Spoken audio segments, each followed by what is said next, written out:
John McMullen wrote about it at 97.3ESPN.com. He joins us now with a look at the Eagles OTAs. As you know, we joked at the beginning of the show, anybody out buying sconces of this group, or are they just not there? Well, they're just not there. Doug claimed the explanations were satisfactory. We have heard that Fletcher Cox is expected back next week.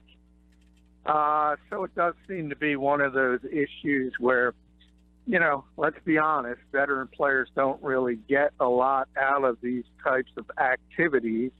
And I don't think there's a huge worry with any of these three players, Fletcher Cox, Jason Peters, and Donnie Jones. But especially in Cox's instance, I think the bigger concern is he's coming off last season when he got over $60 million in guarantees, and he could tell Doug Peterson was a little disappointed because he'd like him to be here and show some leadership. Yeah, he seems like, Jason Peters, the offensive line is a more veteran group and kind of established in terms of the starters, although more on that at the left guard position later. I thought there was a little bit of a surprise.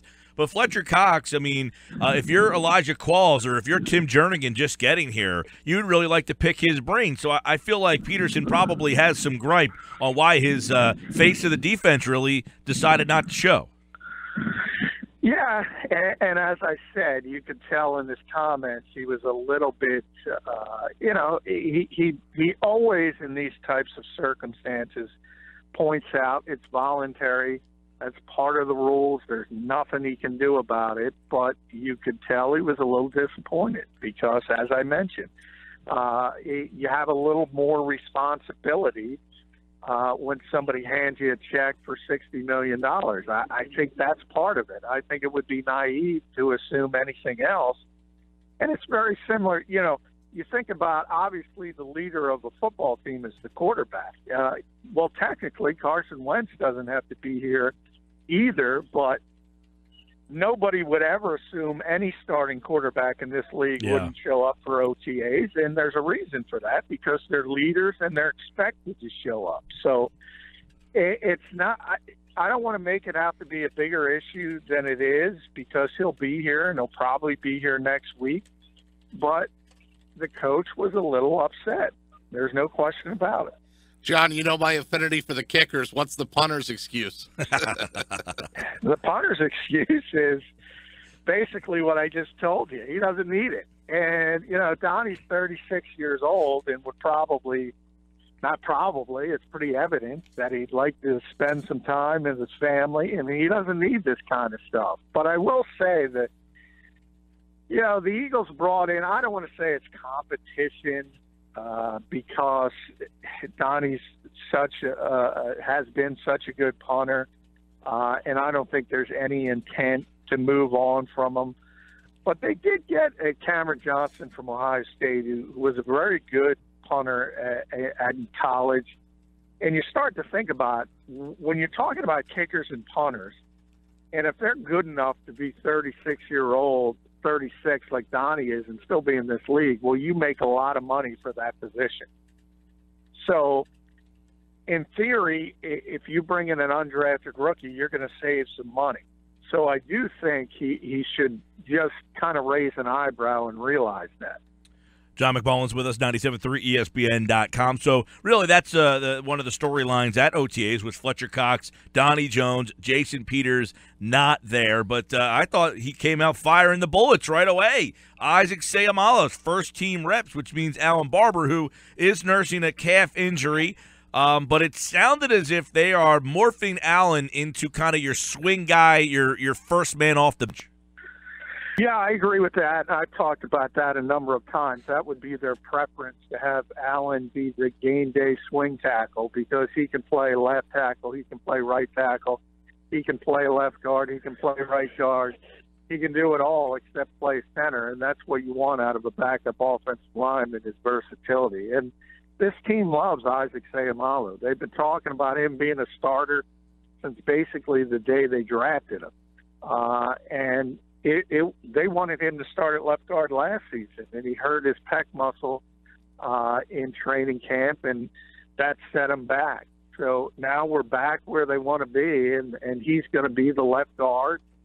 and get every opportunity to win that job. But also, Allen didn't work in team drills today, so that was part of it as well, in the fact that he was not available. So basically, Lane Johnson started tackle. He flipped over to replace Jason Peters. Big V played at right tackle.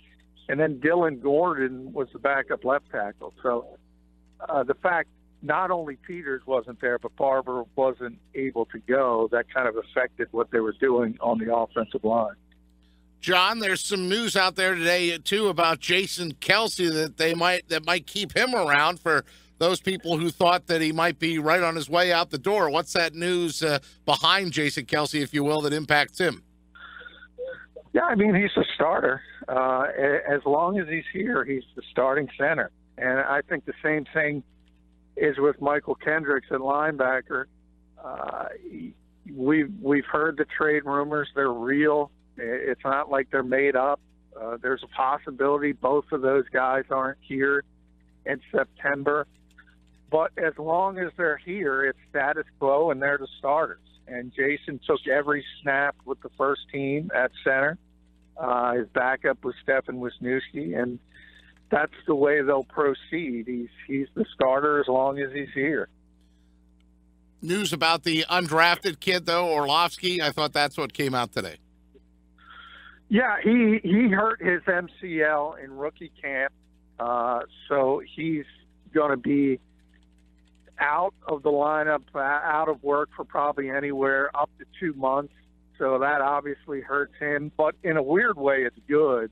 And I'll tell you why. It's good for him personally, because normally in these types of circumstances, and it already happened with two players, Gerard Evans, the quarterback, and Charles Walker, the defensive tackle, who were undrafted free agents. If they get hurt in minicamp, you generally get waived injured. And what that means is you have to go on waivers, and every team can take you. And if you pass through waivers, as both of those players did, then you revert back to injured reserve. And that's what happened. But then from that point, the Eagles can work out an injury settlement, which they did with both of those players. So long story short, the fact that they want Tyler Orlovsky in this building, they're not going to waive him injured, tells you they think highly of him. And they don't want to, not only they don't want to let him go through waivers because they think somebody might grab him. It's a very good indication his floor here probably is the practice squad. You mentioned Michael Kendricks, and he kind of went in depth about his attitude and the fact that he's been mentioned in trade rumors. I thought Peterson really tried to make it look like a good situation. Like he was going out of his way to try to give Michael Kendrick almost a letter of recommendation. Yeah, see, I didn't like that. I thought he didn't do a good job there, and I'll tell you why. Because he kind of intimated, not kind of, he did, say that because most teams in this in this league now play 11 personnel, which is 3 receivers, basically only 2 linebackers are starters. And he said, we all know that Jordan Hicks and Nigel Bradham are going to be the starters barring injury, but I thought the better way would have been to go, maybe Michael could press Nigel for playing time and sort of pump him up a little bit more for a potential trade. What they kind of said is he's the third linebacker on this team. He's not going to play very much, and we already knew that. So I didn't like that, and I didn't think that was the best way to handle the Kendricks situation. John McMullen with us. Hey, John, how does Doug view Aguilar's role now that they have these new guys in at wide receiver, and maybe Nelson's role might change? Yeah, it's definitely changing. Although I will say he looked very good today. He's now wearing number 13, lucky number 13, because Alshon Jeffrey took 17. But look, this team already, the first team, the receivers were Alshon Jeffrey and Torrey Smith, and with Jordan Matthews in the slot, and give you an indication of what the team thinks of those two guys. the first two plays in 11-on-11 drills. One was a bubble screen to Alshon Jeffrey. The second play was a bubble screen to Torrey Smith. So those are your starting receivers. Nelson doesn't have a chance, barring injury, to be a starting receiver on this team. But a lot of ways, maybe it's helpful because he had some issues last year with all the criticism, and he had a very difficult time with it. And now he's the bottom of the roster guy, and maybe he could sort of build his confidence and anonymity. That's not what you want from a former first-round pick, but he did look very sharp today. He caught the football. I didn't see him drop it once. He ran sharp routes. But, again, there's no pressure on him. Wide receiver one position where there's some changes, John. What did Doug say about the running back position and how he sees things shaping out at running back? Well, he was coy about it in his press conference and said, LeGarrette just got here. And he was hesitant to say what his role is going to be. But I can tell you, he was on the first team right away, and he's barely been here. He's the starting running back. And he's going to be the guy on this team, and everybody else is sort of mixing in from there. And we'll see. You generally need a lot of backs in the NFL these days because of the punishment those guys take. But as one of the biggest backs in football, LeGarrette could probably take more pounding than most. And as I said, he was there, first team, first play, every single time the first unit was out there, it was LeGarrette Blount. So that tells me he's going to be the starting running back of this team. John McMullen, Eagles OTAs open today, and the starting corners, Jalen Mills and Patrick Robinson. That doesn't exactly excite anybody or jump off the page for you there. Yeah, that's shock and awe right there. What are the corners? What are the corners kind of? Do you think the Eagles? I know they drafted Douglas, and obviously Sidney Jones, who's not going to play. Ron Brooks is kind of a wild card with that injury. But do you think they are scouring other teams' OTAs and camps, looking to add another piece there? I'm sure they are, because worse than the first team, as you mentioned, the second team is basically C.J. Smith and Rasul Douglas. So obviously the depth is a concern, and that's even if the starters play well. But I can tell you, man, Jim Schwartz loves Jalen Mills. And maybe there is something to it, and maybe he will take a step forward, because not only is he going to start on the outside, when the Eagles went into nickel today, they didn't move Malcolm Jenkins. They used Rasul Douglas on the outside. They brought him in, and they put Jalen Mills in the slot. So that's a lot for a second-year player to start on the outside and then move into the slot when the nickel defense is out there. But that's how much they think of that kid. And they expect a huge improvement in year two. We'll see how it shakes out. But right now, they love him. And I don't think they are looking to replace him. Hey, John, because they added the skill position guys like Alshon and LeGarrette, how valuable are the OTAs for a guy like Carson Wentz to kind of get to know those guys and vice versa? Yeah, I think they're very important for certain positions and certain players. And one of them, obviously, is quarterback receiver, because you have to have that chemistry. And you can only gain it by throwing to each other. And obviously, you have new receivers, and the quarterback is only in the second year. So I think it is important for those types of guys. It's less important for, say, defensive and offensive linemen, because there's no pads and you really can't gauge.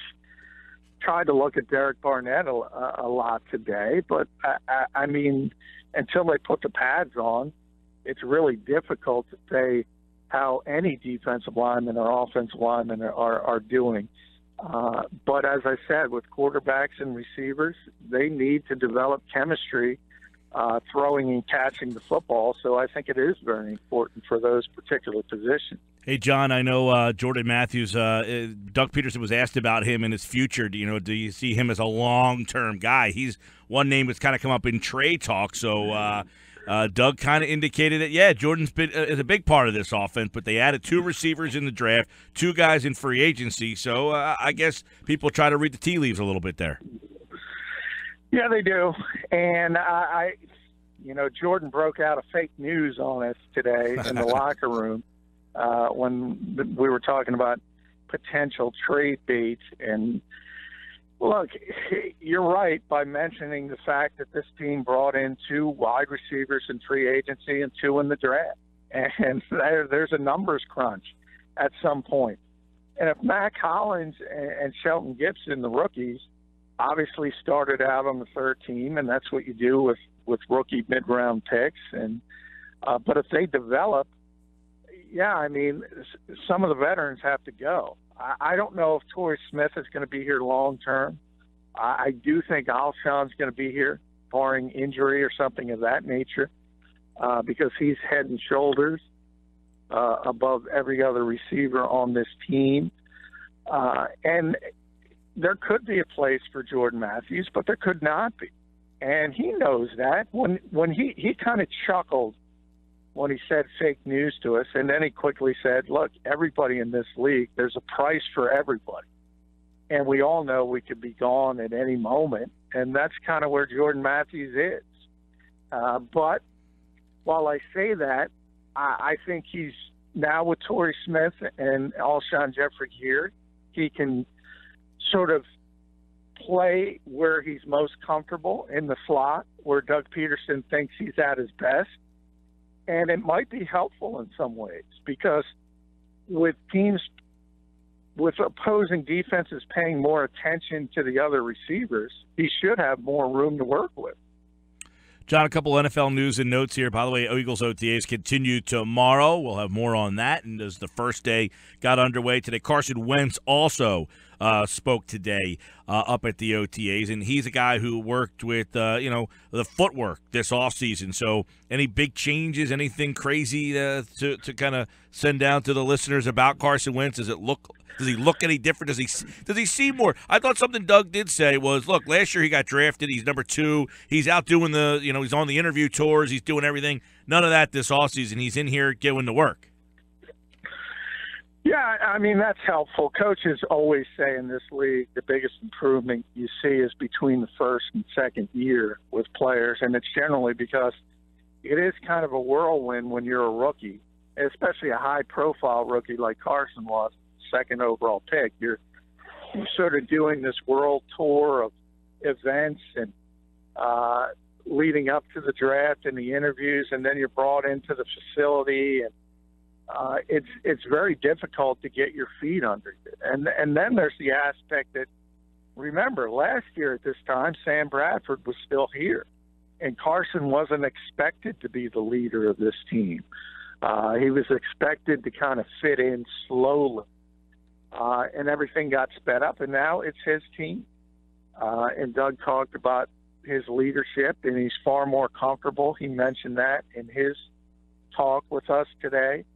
And I think it's just a natural thing. I mean, he understands what to expect, and everybody else in this facility understands he's the guy. It's his football team. Yeah. John, a couple quick news and notes on the NFL, who made some rule changes the other day. The overtime rule is going to be changed from 15 to 10 minutes. Roster cuts occur from now 90 players down to 53. There is no more 90 to 75. It's going to go right from 90 to 53. That's going to be a day, huh? Just writing all those names. Right, exactly. That basically, instead of writing 2 different stories about cuts, it's just one big story there. And then they have followed through, Pete, on a promise to relax the celebration rules. This is your kind of rule. Yeah, well, finally, Roger Goodell said they can use the football as a prop. They can celebrate on the ground if they want to, Mike. They could do snow angels, and they can't, and they can celebrate as a group once again. That was one of the original NFL end zone celebrations. So they're relaxing the rules. These are more like a guideline, I guess. The fun league is back. Right. Put the fun back in, John McMullen. Yeah, I think finally somebody realized the no fun league wasn't a positive thing. So, I think it's a positive. I've always said that it's really hard to score in the NFL, and if you score, you should be able to celebrate. And if you don't want them to score and you don't want them to celebrate, don't let them score. So that's always been my approach to that. And I think the NFL finally came along. I think it's a positive. They talked to the players before they made this change. And I do. I think it adds a little bit of the entertainment value back into the game. All right, some rule changes there. More NFL news and notes with Johnny Mack tomorrow. Eagles OTAs continue, first of 10 in the books today. John, you the man. Hey, thank you guys. Appreciate it.